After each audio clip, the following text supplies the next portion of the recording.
Hello guys, मेरा नाम है आदर्श। तो Redmi Note 10 Pro 5G version जो है चाइना में लॉन्च हो चुका है और अगर वो इंडिया में आता है तो अंडर 20,000 का पूरा मार्केट कवर कर लेगा। जैसे इनकी जो Redmi Note 10 की जो सीरीज़ इंडिया में अभी फिलहाल में चल रही है वो 4G वर्जन है, लेकिन अगर ये 5G वर्जन वाला भी आ जाता है तो अंडर 20,000 का मार्केट ख़त्म हो जाएगा। तो क्या इसकी प्राइस हो सकती है इंडिया में, क्या स्पेसिफिकेशंस हो सकता है और ये कौन से नेम से आएगा, कोई कंपनी से रीब्रांडेड करेगी, आज हम इस वीडियो में सारी बातें करने वाले हैं। तो चलो फिर आरंभ करते हैं।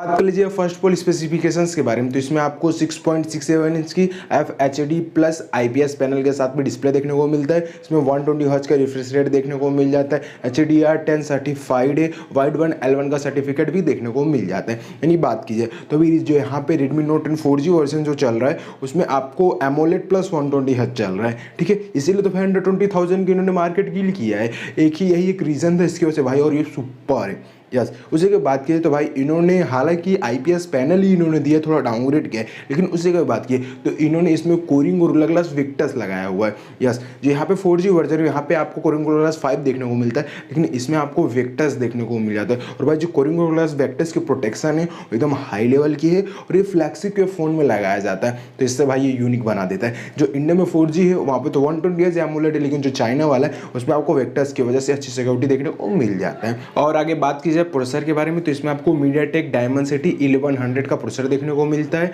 जो 5G निकल के आता है। और वही जगह पे बात की जाए तो भाई जो 1100 है वो आपको Qualcomm Snapdragon के 865 से थोड़ा नीचे देखने को मिलता है। यस, हालांकि जो 865 वो 7 नैनोमीटर पे बेस्ड है और जो 1100 Dimensity 1100 है वो 6 नैनोमीटर पे बेस्ड है, तो इसकी वजह से 1100 है वो थोड़ी बैटरी इफिशिएंसी होने वाला है। तो बात की जाए तो 865 आगे ही है। यस, मैं आपको क्लियर बता देना चाहता हूँ 865 आगे है और उसको थोड़ा लाइटर वर्जन 1100 देखने को मिल जाता है। और भाई ये प्रोसेसर भी अच्छा है। यस, क्योंकि भाई 865 तो 800 सीरीज में निकल जाता है और भाई फ्लैगशिप सीरीज मानी जाती है, तो प्रोसेसर भी बढ़िया देखने को मिल जाता है। और आगे बात की जाए कैमरास के बारे में, तो इसमें आपको बैक में ट्रिपल कैमरा सेटअप, 64 मेगापिक्सल का मेन कैमरा, 8 मेगापिक्सल का अल्ट्रा वाइड एंगल और 2 मेगापिक्सल का माइक्रो सेंसर देखने को मिल जाता है। आगे बात की जाए तो इसमें आपको 60 मेगापिक्सल का सेल्फी कैमरा देखने को मिल जाता है। कैमरा भी डिसेंट ही है, जो यहाँ पे देखने को मिलता है वही देखने को मिल रहा है, कोई इसमें ज़्यादा चेंजेस नहीं, क्योंकि भाई कैमरा तो सब वही है और यहाँ पे तो बल्कि 108 मेगापिक्सल का कैमरा पहुंच जा रहा है, तो ठीक है कैमरा बढ़िया। और आगे बात कीजिए तो इसमें आपको MIUI 12.5 विद Android 11 के साथ में देखने को मिल रहा है।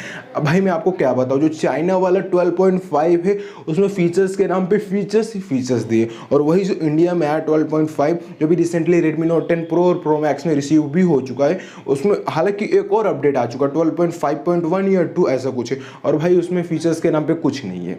यस, फीचर्स के नाम पे कुछ नहीं है, लेकिन चाइना वाले में भर भर के फीचर्स दे रहे हैं। भाई पता नहीं चलता कि भाई लोग क्यों फीचर्स चाइना में ज़्यादा देते हैं यहाँ पे कम देते हैं। भाई देना तो यहाँ पे भी चाहिए ना, लेकिन भाई आप देखते हैं फीचर्स तो कम ही, यही दिक्कत है। प्लस स्टेबिलिटी तो थोड़ी कुछ आई है, ऐसा बहुत ज़्यादा नहीं है कि भाई आ ही जाए एकदम से। अभी भी MIUI 12.5 में थोड़े कुछ बग्स देखने को मिल जाते हैं, तो आपको ये ध्यान में रख लेना है। और आगे बात की जाए तो इसमें आपको 5000 mAh की बैटरी देखने को मिलता है और 65 वाट का फास्ट चार्जर। और भाई लिटरली उन्होंने आपकी बार कमाल कर दिया, क्योंकि अभी तक आपको क्या लगता था 30, 33, 18 यही वोट पे अभी तक ये अटके हुए थे, और Realme भाई 65 वोट का चार्जिंग प्रोवाइड करा था, लेकिन भाई इन्होंने और आगे जंप मार दिया, 67 वोट का फास्ट चार्जर दे रहे हैं और ये बॉक्स में ही देखने को मिल रहा है, तो ये बहुत अच्छी बात है। और आगे बात करें तो इसमें आपको साइड माउंटेड फिंगरप्रिंट सेंसर देखने को मिलता है, फेस अनलॉक देखने को मिल जाता है। भाई IPS पैनल है तो साइड में ही देना पड़ेगा, और जो यहाँ पे Redmi Note 10 4G सीरीज है उसमें भी आपको साइड में देखने को मिल जाता है। भाई जो Redmi है यहीं पे कॉस्ट कटिंग कर लेती है। और उस जगह पे बात की तो भाई जो Realme है अगर वो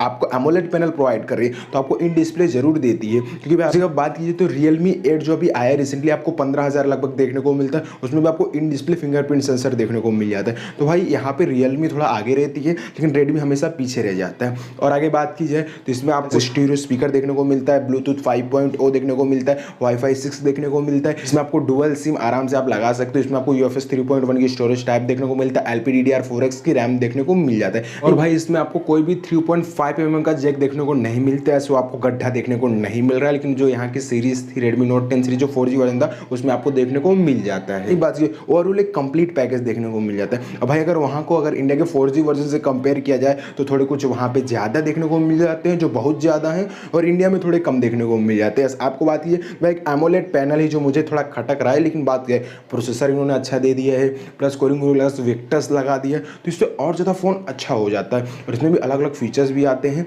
और बात की जाए भाई फाइनल तो ये 3 रैम वेरिएंट में आया हुआ, फर्स्ट है 6128, सेकंड है 8128 और थर्ड है 8256, यानी 3 रैम वेरिएंट के साथ में ये फ़ोन आया हुआ है। तो बात कर लीजिए प्राइसिंग के बारे में। 6128 जो है चाइना में 1699 युआन, अगर उसे इंडियन प्राइस में अगर हम कन्वर्ट करते हैं तो 19,000 रुपये देखने को मिलता है। और वहाँ पे अर्ली बर्ड सेल यानी जो फर्स्ट सेल या सेकंड सेल में अगर कोई परचेस करता है तो उसे 15 यानी 17,000 में देखने को मिल जाता है। भाई अगर ये इंडिया में 20,000 की प्राइस में आ जाता तो लिटरली कमाल हो जाएगा, क्योंकि बात की इसमें आपको 1100 से इसका प्रोसेसर देखने को मिल जाता है, प्लस भाई 1100 तो 5G देखने को मिल जाता है। इसमें आपको कोरिंग ग्लास वेक्टर्स की प्रोटेक्शन देखने को मिल जाता है, 67 वॉट का फास्ट चार्जर भी देखने को मिल जाता है, यानी एक कंप्लीट पैकेज निकल के आया हुआ है। बात की जाए कि भाई इंडिया में ये कौन से नाम से आएगा, तो भाई गैजेट्स डाटा ने कंफर्म कर दिया है कि ये जो फोन है Redmi Note 10 Pro 5G है, इंडिया में पोको की ब्रांडिंग के साथ में आएगा, पोको F3 GT। और भाई हमें वैसे कोई फर्क नहीं पड़ता चाहे Redmi की ब्रांडिंग में चाहे MI की चाहे पोको की, बस एक बात ये है कि ये प्राइस अच्छी लाए,